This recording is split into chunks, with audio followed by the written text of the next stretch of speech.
नमस्कार दोस्तों, गृह मंत्री अमित शाह बिहार क्या पहुंचे। वो तेजस्वी यादव और नीतीश कुमार को सीधा धमकाने लगे।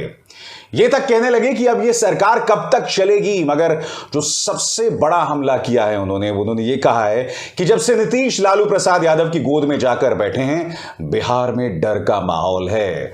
पलटवार किया है तेजस्वी यादव ने कहा है, अपने गिरेबान में झांकिए और बिहार के पूर्णिया में आकर कॉमेडी शो मत कीजिए। देखिए दोस्तों, किस तरह से तेजस्वी यादव ने करारा प्रहार किया है देश के गृह मंत्री अमित शाह पर। यह तक बोला है कि आप देश के गृह मंत्री हैं, गृह मंत्री की तरह बात कीजिए। आप किसकी तरह बात कर रहे थे यह मैं नहीं बताना चाहता हूं। दोस्तों, देश के गृह मंत्री अमित शाह को बिहार के अंदर अब डर का माहौल दिखाई दे रहा है। जब मुजफ्फरपुर बालिका कांड में बालिकाओं की इज्जतों को लूटा जा रहा था, जब उस बालिका गृह का जो मालिक था बाहर आके मुस्कुरा रहा था, पुलिस की गिरफ्त में मुस्कुरा रहा था, तब देश के गृह मंत्री अमित शाह को बिहार के अंदर डर का माहौल बिल्कुल भी दिखाई नहीं दिया था। मैं चाहूंगा देश के गृह मंत्री अमित शाह ने कल क्या कहा बिहार के बारे में, क्या कहा लालू प्रसाद यादव के बारे में और क्या कहा मुख्यमंत्री नीतीश कुमार के बारे में। सुनिए।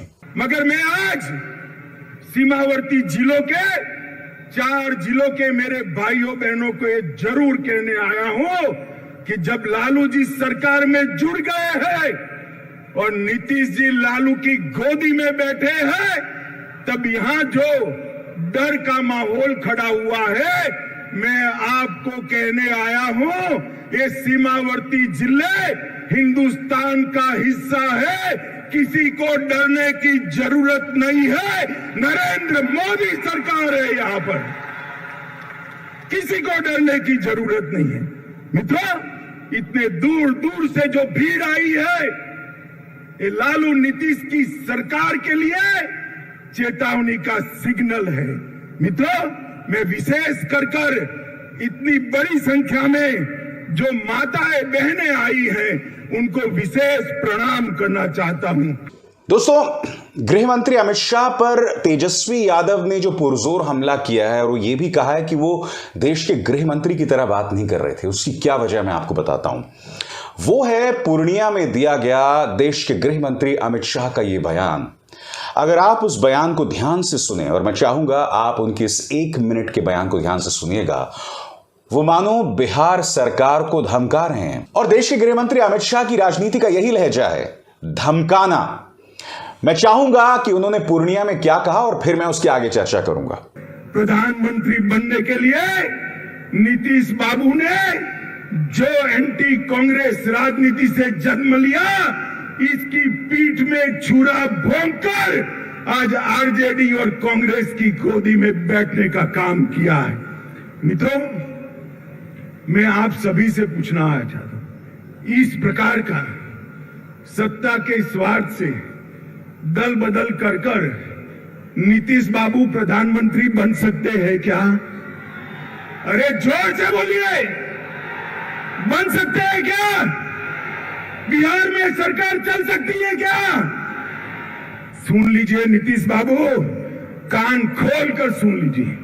आपने आपकी राजनीति की शुरुआत से ही एक के बाद एक कई लोगों के साथ यही किया है। यानी कि कहीं ना कहीं देश के गृह मंत्री अमित शाह ने स्पष्ट कर दिया कि ये सरकार चलने नहीं देंगे, ये सरकार नहीं चलेगी।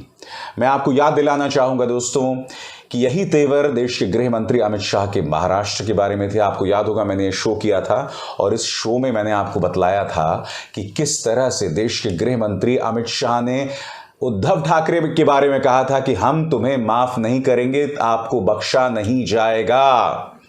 याद है कि नहीं आपको?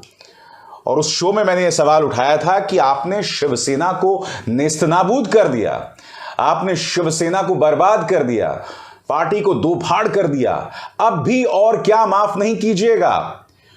और उसी तरह से बिहार की जमीन में आके देश के गृह मंत्री का यह तेवर। सवाल यहां यह है, और मैं चाहूंगा, मैं अपने दर्शकों से पूछना चाहता हूं कि क्या इसमें देश के गृह मंत्री अमित शाह का अहंकार दिखाई देता है? क्या उनका धमकी भरा लहजा दिखाई देता है? और देश के गृह मंत्री को क्या यह शोभा देता है कि वो राज्य में जाकर इस तरह के तेवर अपनाएं, धमकाएं, चाहे महाराष्ट्र हो चाहे बिहार हो? और अमित शाह जो विश्वासघात की बात कर रहे हैं, देखिए नीतीश कुमार का राजनीतिक चरित्र हम देख ही रहे हैं, मगर अमित शाह के पास कोई हक नहीं है विश्वासघात जैसे शब्दों का इस्तेमाल करें, क्योंकि मध्य प्रदेश में आपको जनाधार नहीं मिला था, सरकार आपने बनाई। आज से 5 साल पहले गोवा में आपको भी जनाधार नहीं मिला था, आपने पूरी कांग्रेस को खरीद डाला। इसके अलावा यह भी ना भूलें, बिहार जहां आप खड़े हैं, जनादेश पिछली बार यानी 2015 को लालू प्रसाद यादव और नीतीश कुमार की साझा सरकार को गया था। नीतीश कुमार ने जिन कारणों से भी 2 साल के अंदर लालू का साथ छोड़ दिया, वो भी जनाधार के साथ या जनादेश के साथ विश्वासघात था। तो देश के गृह मंत्री इन तमाम चीजों को भी ना भूलें।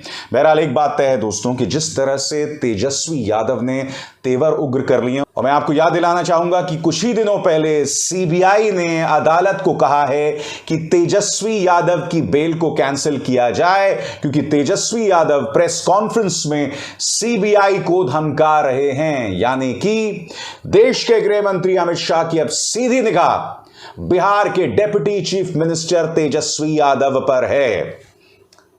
यह महज शुरुआत है, और जो लोकसभा चुनावों में अभी करीब 2 साल से कम का वक्त रह गया है, आप देखिएगा कि बिहार इसी तरह से चर्चा में आने वाला है। तेजस्वी यादव का खास तौर से दबिश होगी और नीतीश कुमार को भी निशाने पर लिया जाएगा, क्योंकि भारतीय जनता पार्टी आसानी से माफ नहीं करती। अब विशाल शर्मा को दीजिए इजाजत। नमस्कार।